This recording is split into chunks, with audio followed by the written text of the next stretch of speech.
ई कहा तरह के खेसारी लाल यादव से मतलब कहीं ना कहीं उम्मीद बाटे कि हमरा के फिल्म उन में बोलई है का कहे चाहते हैं रउआ का कहे खेसारी लाल यादव से ऐसे हुए से बा हमार बाबू सब लोग के जे तरह मदद करे नी गरीब के मसीहा होई वही तरह हमरो बाबू के आगे बढ़ाइया हमनियो बाबू के हमरा मदद करी जे हमनियो के आगे कुछ बढ़ सकी सन कर्ज बतन अपन नाम अपन इलाज करा सकी।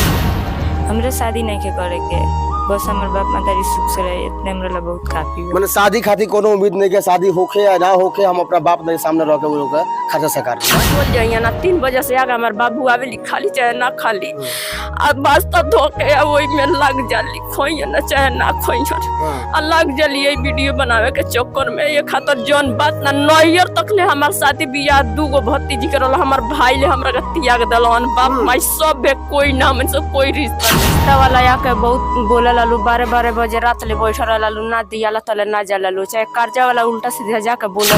उनका फोन पे नंबर है, आपको जितना सहायता करना है 10 रुपया 1 रुपया 5 रुपया आप सहायता कीजिए ताकि ये परिवार जो है खुशहाल जिंदगी जी सके। नमस्कार, अभी हम लोग एक ऐसे माँ बेटी के पास मौजूद है। लगातार आप लोग सोशल मीडिया पे माँ बेटी का वीडियो देखते होंगे, लेकिन शायद इस माँ बेटी की कहानी अगर मैं आपको बताऊंगा दिखाऊंगा तो कहीं ना कहीं सोचने पे आप लोग कुछ देर के लिए मजबूर हो जाइएगा, क्योंकि इनका जो दुख है भैया थोड़ा आगे आइए हम पूछेंगे कि आखिरकार इनकी बेटी बगल में है और ये माँ है और दोनों आदमी कहीं ना कहीं ये वीडियो बनाती हैं और ये सपोर्ट करती हैं। हम पूछते हैं कि आखिरकार बेटी को कैसे ये इस लाइन में भेज रही हैं और क्यों भेज रही हैं। क्या नाम होगा आपका? क्या नाम हो राहुल? खुशन खातून। राहुल बेटी वीडियो बनाओ यूट्यूब पर जी सही बात है? हाँ बनावेली। काथी मतलब ऐसा कौन ऐसा बात हो गई जो और बेटी जो वीडियो बनाओ पे मजबूर हो गई? सर हमार तबीयत बहुत ज्यादा खराब रहेला। हाँ। आ तबीयत खराब हो गई सर गांव से ये लोग के पोसे पाले में कर्ज ले ले बानी किस्ता ले ले बानी। हाँ। किस्ता वाला आके बहुत बोला लालू 12 बजे रात ले बैठल लालू ना दियाला तले ना जालू चाहे कर्जा वाला उल्टा सीधा जाके बोले लालू गरियाबो कर लेलो बहुत जौन कहे के ना तौन लोग कहेला। हाँ। दूसरा में लड़का जेठ हवन वो कमाए वाला रहलन उ गइलन त गिर गइलन बाहर, तब से उनका माथा में चोट लागल, तब से उ घर ही उ बैठल बाड़न। उनको इलाज के हमरो इलाज के पैसा फूक नहीं खे पावता कर्ज कार के लगवले बानी अपनो दे में लइको के लगावे नहीं आ लोग कर्ज वाला बोलेला उ कहेले कि हम पढ़ के आवे नहीं तो हमरा माँ के हमरा सामने लोग बोलेला कुछ कुछ कहेला आवेले नु तो छोटा मोटा एगो दुकान माने हम किस्ते उठा के कोई नहीं जे ओसे लइकन के पोषण पालन करे। अब ओई टाइम में आवेली पढ़ के तो कर्जा वाला किस्ता वाला लोग बोलेला ओई पर अब यही पर सोच लेली कॉलेज ना हम बनाए में एगो छोट लड़का बा कितना महीना का 4000-5000 रुपया कमाला उसे काथी होखी। ओई के चलते हमरा इलाज के लड़का के चलते कर्ज के चलते ही लगली है बना के तरह गांव समाज के रुआ एगो महिला बानी गांव के लोग का कहेला रुआ? गांव के लोग तो बहुत ताना कोइले बा, खुद घर के हमर देवर सास ननद सबे हमरा के उना मार मरलक रहे जे द्वार पर हम बेहोश हो गई। मार मरले रहे? बहुत मार मरले रहे। हमर लड़का गइलन हमरा लड़को के मरलक हमरो के मरलक हमरा लड़की के कहलो जे ऑर्केस्ट्रा खुलल बा 5 रुपया टिकट बा के ऑर्केस्ट्रा खुलल बा के टिकट काटा 5 रुपया में देखी गेल आ जौन कहे के ना लड़की के जात से छाड़ देम तो शादी ना होई तो जौन ओ लायक होई तौने ले जाई। बहुत बाबू बहुत ताना लोग हमनी के मार। फिर भी ये सब सुन के रहुआ वीडियो बनाओ तनी काहे वीडियो बनाओ तनी? हम तो इनका के बाद में मन हम सुननी तो हम हालात में कौन ही जे छोड़ दो बहुत शिकायत होता तई कॉलेज शिकायत हो जाते से दे दी लिया के 1 रुपया दे देता जे एबरा तार देना रही तो हमन के पूछी के पाली तोरा चलते हमनियो के बानी सन ओई के चलते जेकरा जौन कोया के बता ना शादी होई हम तारे लगे रहे तो हम तोरे भला ना होई शादी ना होई हमार हम तोरे लगे रहे।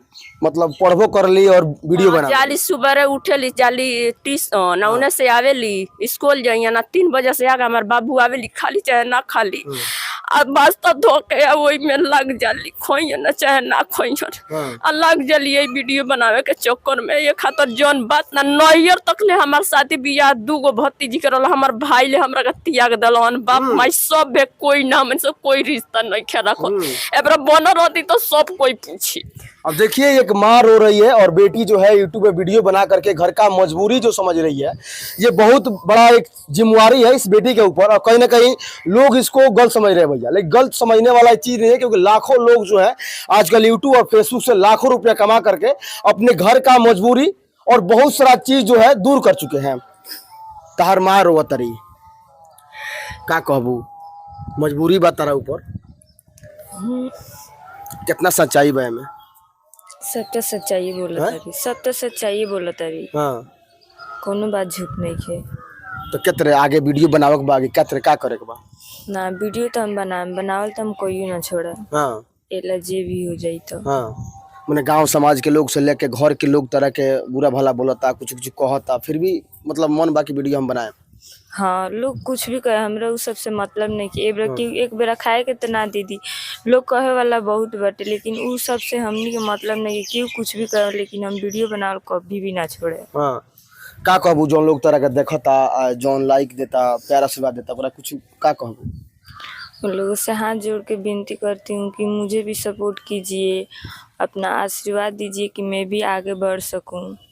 ये कहत रहे कि खेसारी लाल यादव से मतलब कहीं ना कहीं उम्मीद बाटे कि हमरा के फिल्म उल्म में बोलई है, का कहे चाहते हैं रउआ? का कहम खेसारी लाल यादव से? ऐसे हुए से बा हमार बाबू सब लोग के जे तरह मदद करे नी, गरीब के मसीहा होई वही तरह हमरो बाबू के आगे बढ़ाइया, हमनियो बाबू के हमरा मदद करी जो हमनियो के आगे कुछ बढ़ सकी, सन कर्ज बतौन अपन नाम अपन इलाज करा सकी। अब देखिए आर्थिक स्थिति इनका बहुत गंभीर है भैया, और मैं साइड में जो एक QR कोड आपको दिखाई दे रहा है, ये इनका फोन पे नंबर है। इनका फोन पे नंबर है, आपको जितना सहायता करना है 10 रुपया, 1 रुपया, 5 रुपया, आप सहायता कीजिए ताकि ये परिवार जो है खुशहाल जिंदगी जी सके।